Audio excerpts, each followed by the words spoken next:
Question number 5। हाँ जी, question number 5, page number बोल दो। 9.6। क्वेश्चन नंबर 5 ना, रीड कर स्टेटमेंट।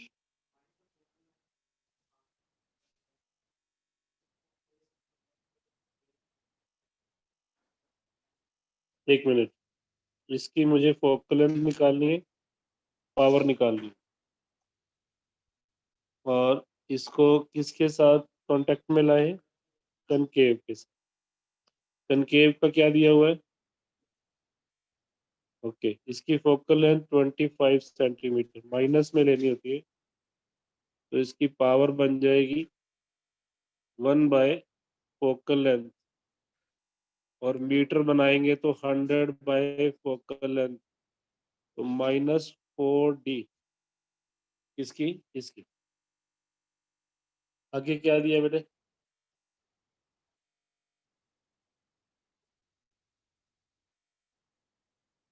कॉम्बिनेशन से U कितना दूर रखा? 20 सेंटीमीटर, और इमेज 5 टाइम्स, वो भी रियल, तो मैग्निफिकेशन -5 हो गया ना। रियल के लिए आप मैग्निफिकेशन क्या लेते? माइनस में। और फॉर्मूले में क्या आता है? V/U।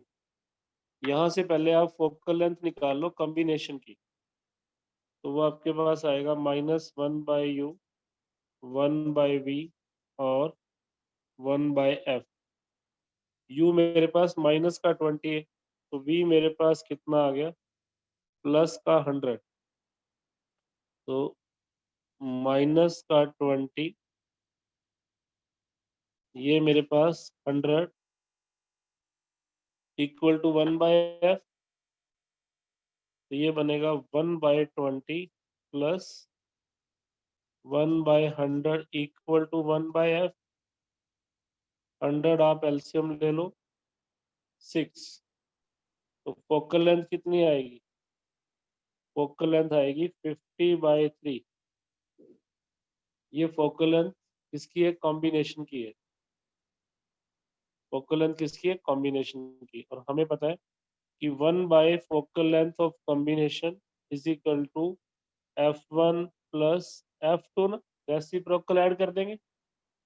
कॉम्बिनेशन की कितनी आई? 50/3, 3/50। इसकी मुझे निकालनी है 1/F1, और इसकी फोकल लेंथ दी हुई है माइनस का 25। तो इसको मैं इधर ले आता हूँ,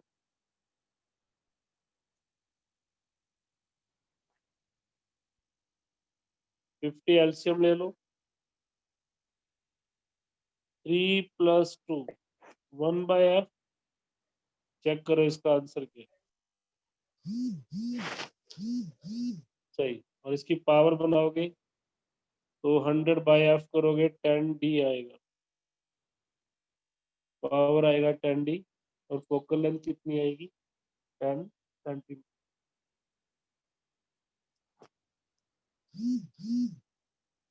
समझ गए सब लोग?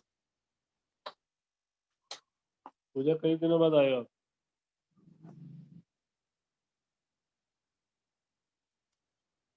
नेक्स्ट चलो जी, क्वेश्चन नंबर 5 के बाद sir 9th question. Question 9।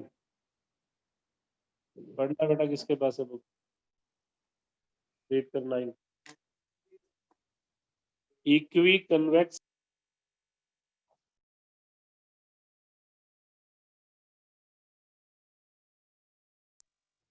Lens,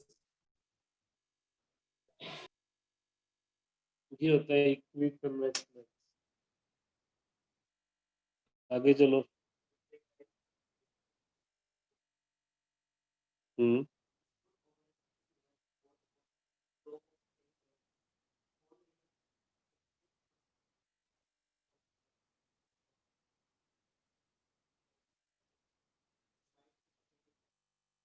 diagram बना हुआ है, एक बार दोबारा पढ़ो क्वेश्चन को। स्टेटमेंट द्वारा पढ़ो।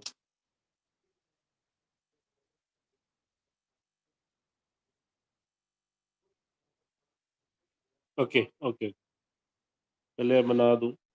ये इक्वी कन्वेक्स लेंस है जिसको मैंने यहाँ पर लिक्विड के ऊपर रख दिया। ये लिक्विड है और ये प्रिंसिपल एक्सिस है। तो क्वेश्चन ये है कि ऑब्जेक्ट को हम कहाँ रखें कि इमेज उसकी वही बन जाए, यही है ना पढ़ना।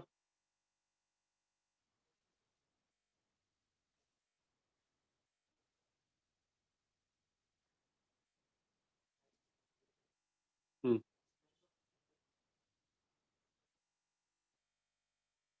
30 सेंटीमीटर।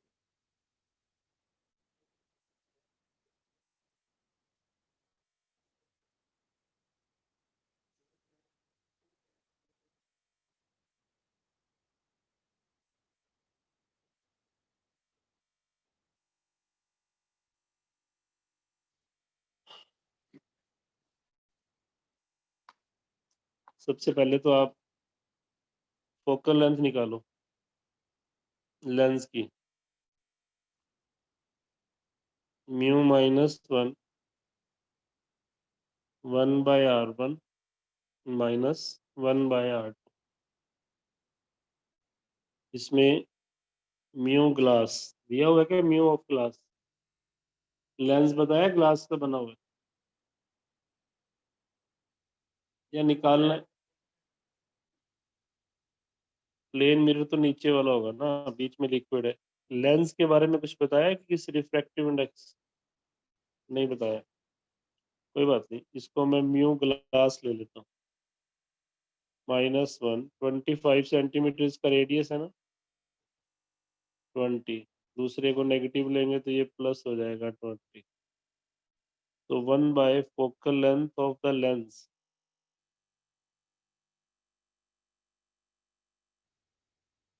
2/20। ये मेरे पास कितनी बन गई,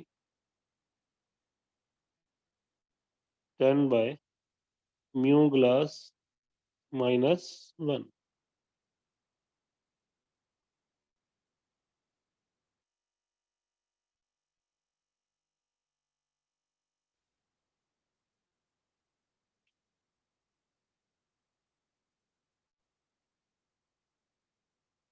बुक देना मुझे, क्वेश्चन दोबारा पढ़ना। क्वेश्चन नंबर 9, कन्वेक्स लेंस ये मैंने बना लिया, उसकी focal length, radius this is put over a liquid, वो लिक्विड ये रहा, on the top of mirror, नीचे वाला मिरर हो गया। This is glass mirror, plane mirror. वो ये आपको क्या कह रहा है, समझो इसको ध्यान से। अगर मैं यहाँ ऑब्जेक्ट रखता हूँ तो लिक्विड से निकलने के बाद अगर ये मिरर को सीधा मिलेगा, ध्यान से देखो, नॉर्मल मिलेगा, तभी ये अपने पाथ को रिट्रेस करेगा और इमेज जाकर वहीं बनेगी जहां पर ऑब्जेक्ट। विच मीन्स ये जो दो कॉम्बिनेशन बने हैं दो लेंस के, एक तो ग्लास लेंस और एक प्लेनो कनकेव लेंस बना है जहां पर लिक्विड है, वो आपके पास कौन सा लेंस बना है, प्लेनो कनकेव। देखो ये वाला कनकेव बनता है ना, इधर वाला हिस्सा, इनका कॉम्बिनेशन का पहले नेट फोकल लेंथ निकाल। प्लेनो कनकेव लेंस की फोकल लेंथ क्या होगी, एफ, म्यू वाटर, वाटर है लिक्विड है, म्यू लिक्विड, और रेडियस तो वही है -1/20, और एक प्लेन है तो वो इन्फिनिटी हो जाता है। तो ये मेरे पास इसकी फोकल लेंथ आ गई, f2 ले लो इसको, लिक्विड की, ये बनेगी -20 म्यू l -1। अब कॉम्बिनेशन की फोकल लेंथ क्या होगी, कॉम्बिनेशन की फोकल लेंथ होगी 1/f is equal to 1/f1 plus 1/f2, यही होगी ना। और अपने को पता है कि कॉम्बिनेशन के बाद ये वाली रेज पैरेलल बन रही है, इन्फिनिटी पे जा रही है। इसका मतलब जो 30 सेंटीमीटर वो कह रहा है वो फोकस हो गया, कॉम्बिनेशन का फोकस हो गया, वो ये हो गया 30 सेंटीमीटर कॉम्बिनेशन का फोकस। अभी तो फोकस पे रखी हुई रे सीधी जाएगी और मिरर से रिफ्लेक्ट होके वापस जाएगी, तो वो मुझे ये दे दिया कॉम्बिनेशन का। तो मेरी एक इक्वेशन बन रही है अब यहाँ पर, वो क्या बन रही है, कॉम्बिनेशन का जो फोकस है वो 30 सेंटीमीटर पे। इधर f1 की वैल्यू, f1 मैं किसको ले रहा हूँ, इसको लेंस को ले लो, चलो ये बनेगा म्यू ग्लास -1/10। ये क्या होगा बार, आज फिर करते हैं क्या। और दूसरा कितना बनेगा, माइनस में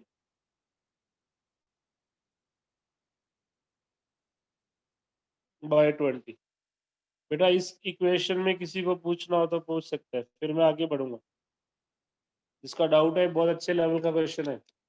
इस हाँ, इसमें क्या था, इमेज वहीं बन रही है जहां ऑब्जेक्ट है, पहला पॉइंट, और मिरर भी लगा हुआ है। तो मिरर को तो जब तक रे सीधी नहीं मिलेगी ऐसे, तो रिफ्लेक्ट बैक करके अपनी इनिशियल पोजीशन पे नहीं जाएगी। इट मींस इन दोनों कॉम्बिनेशन से रे इंफिनिटी की तरफ जा रही है, पैरेलल रे हमेशा इंफिनिटी की तरफ जाती है। तो फिर ये उसका फोकस ही होगा ना, प्रिंसिपल फोकस। प्रिंसिपल फोकस तो मैंने क्या किया, लेंस की फोकल लेंथ निकाल ली फॉर्मूले से। फिर ये लिक्विड का जो प्लेनो कनकेव लेंस है उसकी फोकल लेंथ निकाल ली f2। फिर दोनों का कॉम्बिनेशन कैसे बनता होता है आपको पता ही है, पावर ऐड करते हैं तो रेसिप्रोकल ऑफ फोकल लेंथ। और ये 30 सेंटीमीटर तभी होगा क्योंकि पैरेलल बनेंगी तभी यहाँ पर आके मीट करेंगी। इसको मैंने 30 ले लिया, मेरी ये फर्स्ट इक्वेशन बनी। उसके बाद वो ये कह रहा है सेकंड पार्ट में, on removing the liquid and replacing the repeating the experiment, अब ये 20 सेंटीमीटर बन रही। तो अगर मैं लिक्विड को रिमूव कर देता हूँ फिर तो सिर्फ ये लेंस ही बचा। अब ये लेंस की फोकल लेंथ आ गई, इसकी फोकल लेंथ वो कितनी आ गई, 20 आ गई। यहाँ से मेरा म्यू जी निकल आएगा, म्यू जी निकल जाएगा तो दूसरी इक्वेशन में पुट करके म्यू एल आ जाएगा। उसने दोनों लिक्विड दोनों का रिफ्रैक्टिव इंडेक्स ही पूछा होगा आपसे, देखो। चलो पूरा सॉल्व कर देता हूँ। जब मैं लिक्विड को निकालता हूँ फिर तो सिंपल एक लेंस रह जाता है और उसने कहा 20 centimetre, 10 mu G -1, which means mu G -1, mu G मैं ले रहा हूँ लेंस का, ग्लास लिख लिया, चलो एल भी ले सकता था यार। ये मेरे पास कितना बनेगा 1/2 ना, तो ये अपने पास आ गया 3/2। फर्स्ट आंसर तो यह है। अब इस 3/2 को यहाँ पुट करके आप लिक्विड का म्यू निकालो। इसी म्यू जी को 3/2 को यहाँ पुट करते हैं, जीरो तो काट ही दो, 1/3 ऊपर कितना 3/2 -1/1 माइनस म्यू एल +1, इस माइनस को मैं अंदर ले, तो मेरे पास बनेगा 1/3 1/2। चेक कर लो अब आपके पास क्या आंसर बनता है, यहाँ से आंसर है।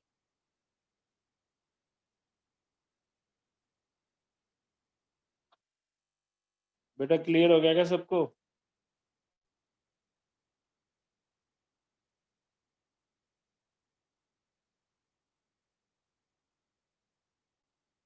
यार रिपीट करो इसको। सर हो गया क्लियर। ये आपने जो ग्लास का निकाला वो कैसे निकाला है? लिक्विड को हटा दें तो वो कहाँ पर मीट कर रहा है, 20 सेंटीमीटर पे, तो फिर फोकल लेंथ किसकी होगी, 20 सेंटीमीटर। क्या कह रहे हो विनीत। यस सर, यही पूछना था। इसको हटाने के बाद उसने खुद कहा है 20 सेंटीमीटर, फिर तो वो लेंस की फोकल लेंथ ही दे रहा है ना। वहां से मैंने म्यू जी निकाल लिया, म्यू जी को पुट करके म्यू एल। अच्छे वाला सम था ये 9 हो गए सारे ही। उसके बाद जो टॉपिक आपके हैं प्रिज्म, प्रिज्म में पढ़ना बेटा क्या कुछ है, एक बार दोबारा पढ़ दो, क्या लिखा उसने, डिस्पर्जन या रिफ्रैक्शन थ्रू प्रिज्म है, ओके, और ओके, हेडिंग बनाओ डिस्पर्जन ऑफ लाइट, लाइट का डिस्पर्जन,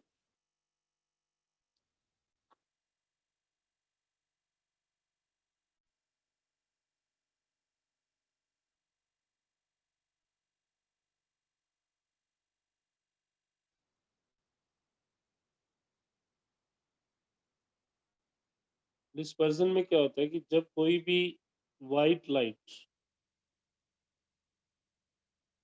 किसी प्रिज्म में से पास करते हैं, ये प्रिज्म मैंने बनाया,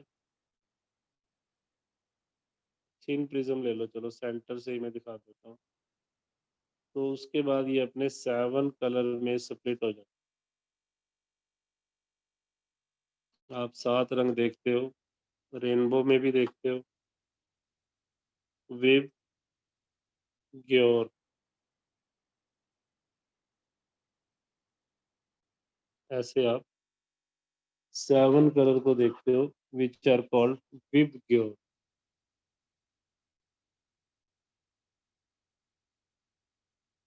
violet, indigo, blue, green, yellow, orange and red. Extreme colours कौन से हुए सबसे आखिर, उधर से और इधर से, वो हुआ वॉयलेट और red, violet or red are the extreme color. What is dispersion of light? It is the phenomena, it is the phenomena, the phenomena of splitting up,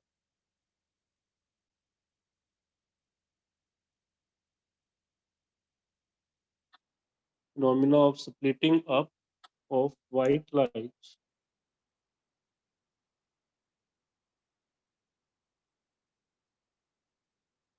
into its 7 constituent colors, into its 7 constituent colors, after when it is passed through a prism, prism तो देखा होगा आपने कभी ना, when it is passed through a prism, तो वो अपने 7 colour में स्प्लिट होती है, these colors are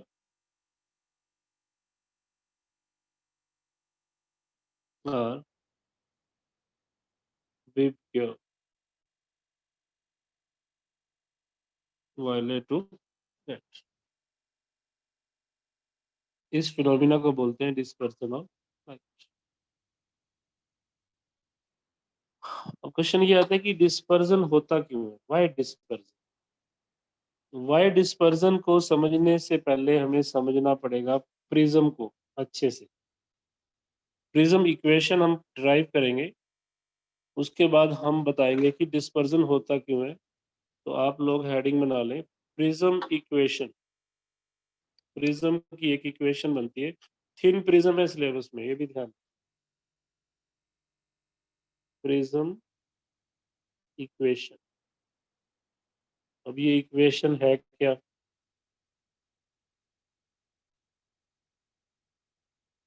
ये एक रिलेशन है, it is the relation, it is the relation among angle of prism, बताएंगे क्या होता है वो, ए,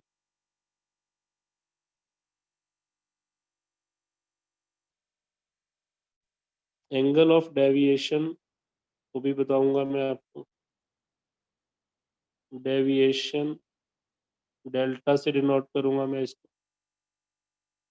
angle of incidence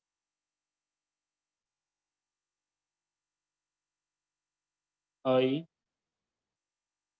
and angle of emergence E. Angle of emergence E. इनके चारों में एक रिलेशन बनाना है हमें। वो रिलेशन ये होगा A plus delta I plus E।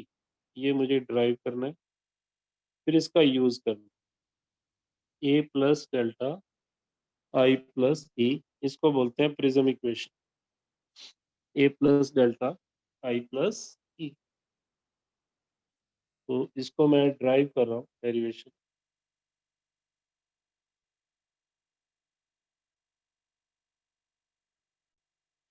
ये डेरिवेशन वैसे तो कम चांसेस है कि पूछेंगे, बट कुछ नहीं पता इस साल क्या हो, आएगा तो 3 मार्क्स में आएगा।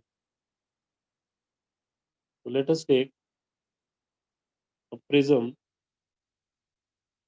whose principal section is ABC। Principal section होता है सामने से देखने पे जो आपको प्लेन नजर आता है। Let us take a prism whose principal section is ABC। ये एंगल जो होता है ना, इसको एंगल ऑफ प्रिज्म बोलते हैं। ए ही लिए मैंने यहाँ। रिफ्रैक्टिंग एंगल भी बोल देते हैं, it is also called refracting angle. अब ये एक ray I P Q, let P Q is incident ray. ये एंगल ऑफ इंसिडेंस हो I, meeting incident ray meeting the face A B at Q at an angle of incidence I, at an angle of incidence I।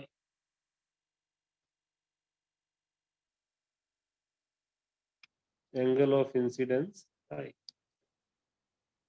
फिर ये यहाँ से अंदर की तरफ refract हुई, पी क्यू आर ले लो, it is refracted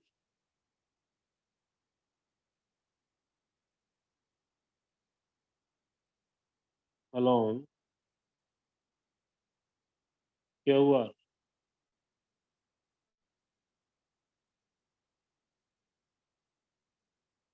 and meeting the interface Q R meeting the face AC at R, AC at R, and finally it is emerges out along RS, and it is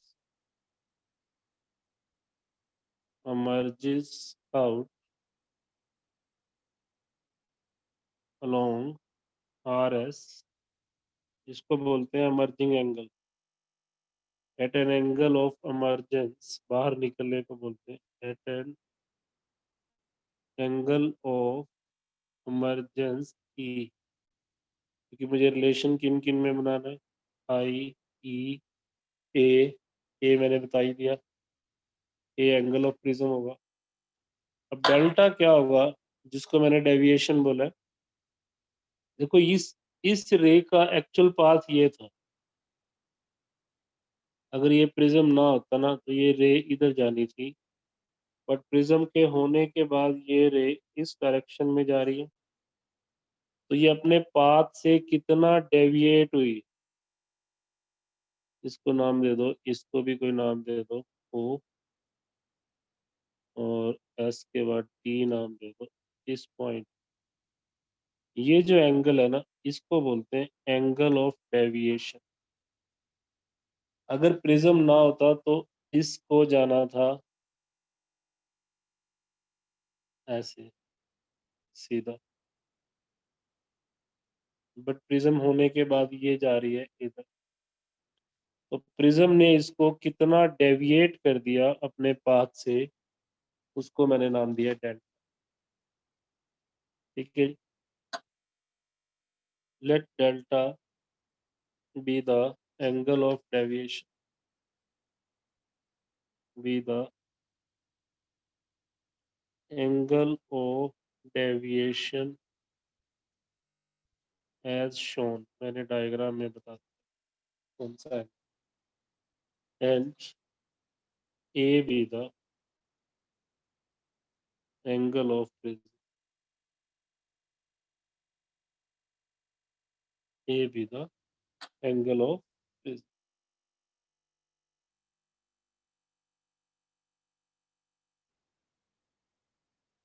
अब ये relation आपको drive करके दिखाना पड़ेगा exam के अंदर। अब कुछ एंगल्स, जैसे ये एंगल आई है और ये एंगल को मैं नाम दे देता हूँ R1, दे दो आप भी। इस एंगल को आप नाम दे दो R2, इसको ऊपर वाले को आप एंगल 1 दे दो, जैसे 1 2 भी दे सकते हो। इधर वाले को भी आप एंगल 2 दे दो। जूम कर देता हूँ, आप देख लो जो मैंने नाम दिया एंगल को,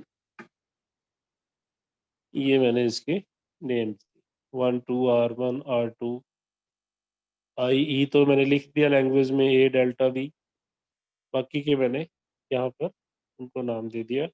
उसको मैं अब यहाँ लिख देता हूँ क्या क्या नाम दिए, आप भी देख लो। OQR angle, let angle OQR equal to R1, इधर से ORQ इक्वल टू R2, फिर RQT इक्वल टू एंगल 1, और फिर QRT, उसको मैंने एंगल 2 का नाम, आप लोग भी दे सकते हो ये नाम। अब आप अपने डायग्राम को ध्यान से देखना, अब यहाँ से तो दूर हो जाओगे मेरी इससे, क्योंकि मुझे खाली स्पेस पे कैलकुलेशन करनी है। आप लोग अपने डायग्राम पे ध्यान दो। नेमिंग आपने कर ली है सबने। एंगल आई आपके पास from the diagram, from the diagram angle जो आपका आई है, अगर आप देख पा रहे हो, तो वो एंगल 1 + R1 के इक्वल बन रहा है, इक्वेशन 1। और जो एंगल ई है आपके पास, वो भी आप चेक करो अपने डायग्राम में, वो आपके पास एंगल 2 + R2 के इक्वल बन रहा है। सही है।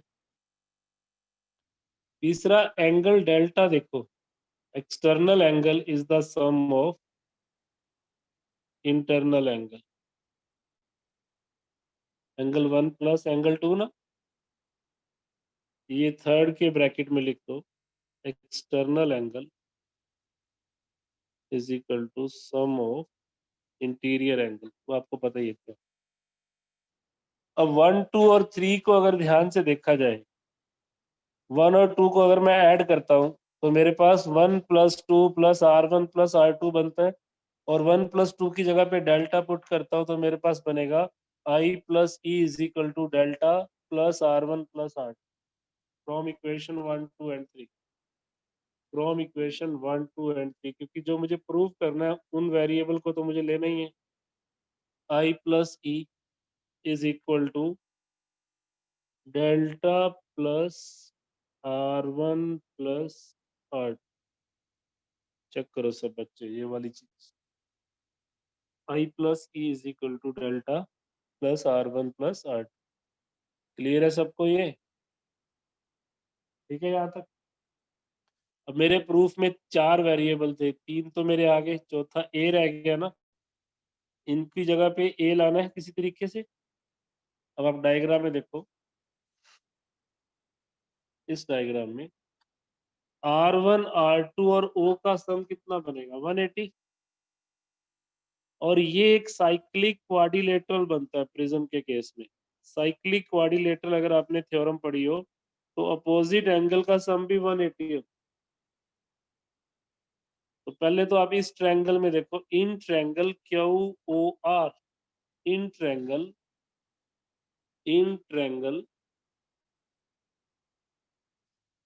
QOR R1 plus R2 plus O is equal to 180 degree. Equation number 4 तो होगी थी शायद 5।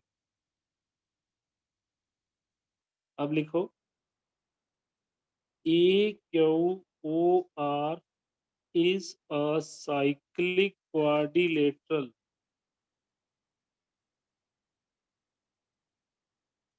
तो angle A plus angle O भी कितना होगा? 180 डिग्री। Equation number 6।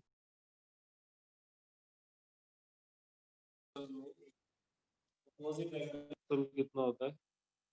अरे अब इक्वेशन 5 और 6 को कंपेयर करो। From 5 and 6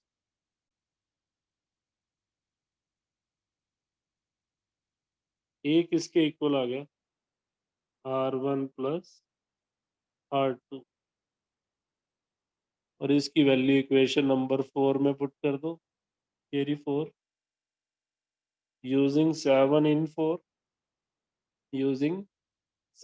in 4 and we get, जो मुझे प्रूव करना था वो मैंने यहाँ पर प्रूव कर दिया कि प्रिज्म के केस में I plus E is equal to A plus. ये थिन प्रिज्म है सारे के सारे, ये याद रखना। थिक प्रिज्म में साइक्लिक क्वाड्रिलेटरल नहीं बनता। These are thin prism. तो ये आपके सिलेबस में ही थिन प्रिज्म है। I plus E is equal to A plus.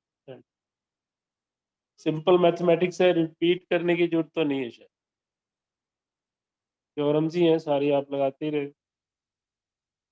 तो फाइनली आपके पास जो आंसर आया ना, जो रिजल्ट आया है वो बहुत इंपॉर्टेंट आया कि किसी भी थिन प्रिज्म में रिजल्ट क्या बना? In thin prism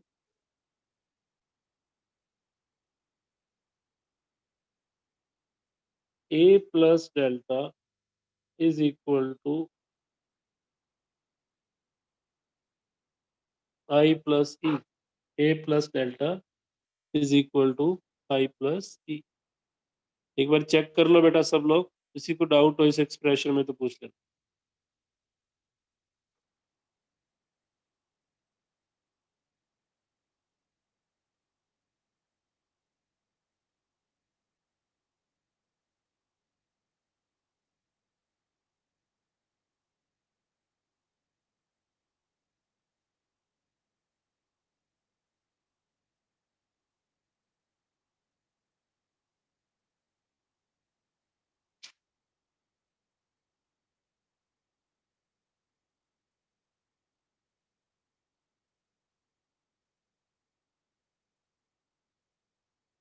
A plus delta is equal to क्या आ गया बेटा? I plus E। अब आ जाओ वापिस। अब इससे हम डिस्पर्जन कैसे प्रूव करेंगे उस चीज पे मुझे आना है।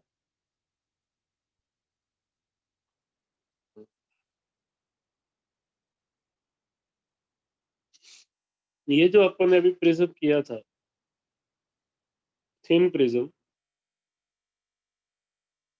यहाँ से एक ray of light I, refract हुई, देन एमर्ज आउट।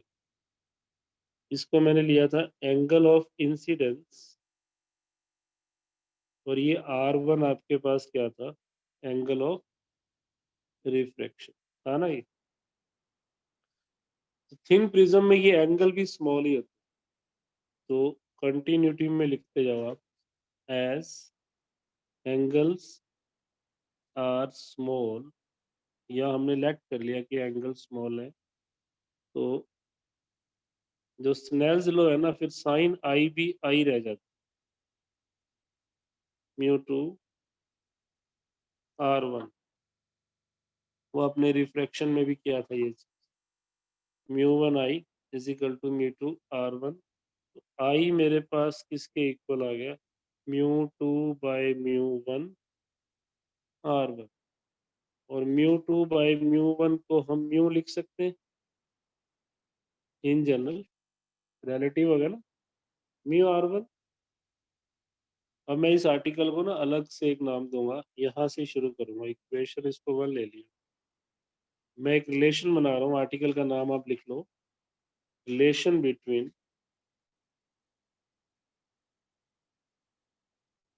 बिटवीन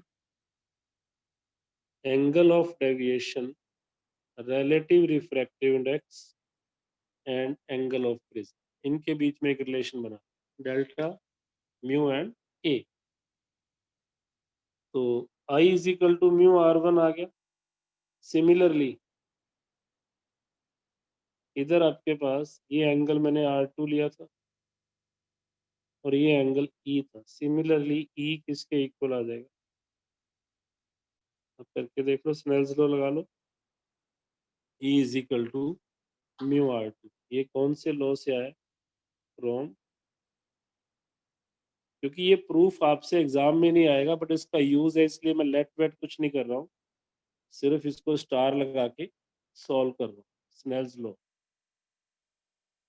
इसका जो रिजल्ट है वो इम्पोर्टेंट। आई किसके इक्वल आ गया, म्यू R1 के, ई किसके इक्वल आ गया, म्यू R2 के, ऐड कर दो इनको, adding equation 2 and equation 3, I plus E किसके इक्वल होगा, म्यू R1 प्लस R2, और लास्ट आर्टिकल में आपने R1 प्लस R2 को ए लिया था, देख लो कोई इक्वेशन थी आपके पास, था ना ये। अब इस इक्वेशन 4 को आप फर्स्ट में पुट कर दो, जो रिलेशन था यूजिंग 4 इन 1, तो आपके पास क्या रिलेशन आ गया, A plus delta is equal to mu A, तो डेल्टा मेरे पास क्या बनेगा, म्यू माइनस 1 ए, डेल्टा क्या बनेगा, mu minus 1, it is mu minus 1 A, delta is mu minus 1। ये आपको बताएगा कि 7 रंग क्यों बने। आपके पास डेविएशन एंगल किस पे डिपेंड कर गया, म्यू पे, ए तो सेम ही होगा सभी कलर के लिए, अगर रिफ्रैक्टिव इंडेक्स अलग होगा तो फिर अलग अलग एंगल निकलेंगे, अगर अलग अलग एंगल निकलेंगे तभी रंग स्प्लिट होंगे, तो क्या रिफ्रैक्टिव इंडेक्स अलग अलग कलर के लिए अलग अलग होगा। एक साइंटिस्ट का आर्टिकल छोटा सा ही है, लिखो, कोचे, CAU, coaches formula,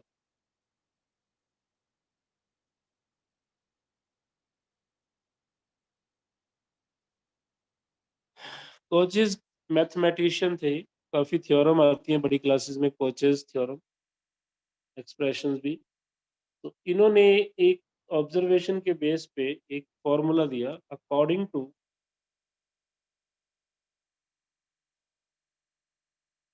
coaches formula, refractive index, refractive index of any medium medium depends on the wavelength of light, of radiation या light, depends on the wavelength of radiation. उसके अकॉर्डिंग जो refractive index है वो सभी wavelength के लिए same नहीं है, it is different for different wavelength. The relation is, जो उसने रिलेशन दिया वो ये था, mu is equal to A plus B lambda square C lambda 4. ऐसे और भी आगे तक एक्सप्रेशन था, हम इतना ही यूज कर लेंगे समझने के लिए. इस रिलेशन से कहीं ना कहीं ये पता चल रहा है कि mu is inversely proportional to the square of the wavelength. जिसकी वेवलेंथ बड़ी होगी उसका म्यू क्या होगा, छोटा होगा. ये रिलेशन किसने दिया, कोचेस ने दी, कि जो रिफ्रैक्टिव इंडेक्स है वो रिफ्रैक्टिव वेवलेंथ पे डिपेंड करता है. ए बी सी कांस्टेंट है और ये लैम्डा लैम्डा 4 आगे लैम्डा 6 लैम्डा 8 ऐसे चलता रहता है.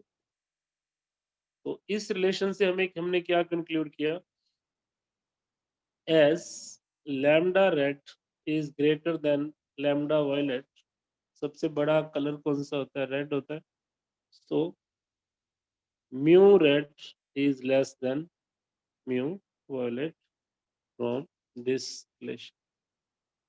और अभी मैंने आपको क्या बताया था, डेल्टा किस पे डिपेंड कर रहा था, हेंस डेल्टा रेड, डेल्टा था म्यू -1. जिसका म्यू छोटा होगा उसका डेल्टा भी छोटा होगा, because delta is equal to mu -1. तो सबसे कम एंगल पे कौन सा कलर डेविएट होगा, रेड.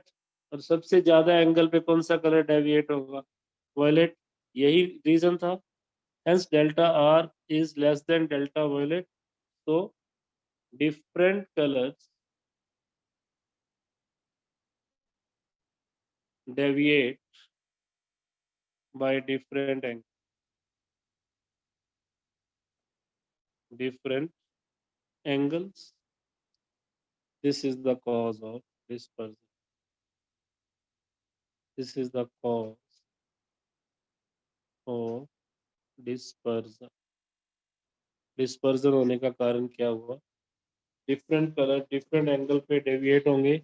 अगर सारे कलर सेम एंगल पे डेविएट होते तो फिर तो वो सातों रंग मिलके वाइट ही बन जाते. यहाँ से निकलने के बाद ये प्रिज्म बनाई, ये मान लो ये वाइट लाइट, यहीं से डिफरेंट कलर बनने शुरू हो जाते. और सबसे कम एंगल पे सबसे कम डेविएशन पे जाएगा रेड, और सबसे यहीं से यहाँ से दिखा दो, सबसे ज्यादा एंगल पे जाएगा वॉयलेट. बाकी कलर उसके बीच में रहेंगे and you will get the dispersion. तो what is the cause of dispersion, अगर ये क्वेश्चन आता है, मैंने आपको बता दिया, वैसे एग्जाम में ये क्वेश्चन बहुत बार आया. डिस्पर्जन क्या होता है ये तो पता ही है, क्यों होता है. तो आप अगर 2 नंबर में आता है तो आपने ऐसे बताना है कि डेल्टा डिपेंड करता है म्यू -1 इंटू ए. सीधी इक्वेशन यूज करना. और अकॉर्डिंग टू कोचेस आप ऐसे भी लिख सकते हो, mu is inversely proportional to the lambda square. या पूरा फॉर्मूला लिख दो, A plus B by lambda square. So as lambda red is greater than lambda violet, extreme colour दिखा दो. तो जिससे mu red is less than mu violet, from equation 1 delta red is less than delta violet. तो फिर prism से निकलने के बाद, थिन प्रिज्म है ना, तो बीच में से डिस्पर्जन दिखा दिया. एक्चुअली में रे को इधर जाना था, तो सबसे कम एंगल पर रेड लाइट आएगी और सबसे बड़े एंगल पर वॉयलेट लाइट डेविएट होगी, और बाकी के कलर इसके बीच में होंगे. मीन कलर हम येलो को ले लेते हैं, बाकी एक कलर इसके बीच में। This is the cause of dispersion. समझ में आ गया सबको? तो आज आप यहीं तक करेंगे, कल इसको कंटिन्यू करेंगे और ये चैप्टर छोटा सा ये डिस्पर्जन कल कंप्लीट करें। ये लो।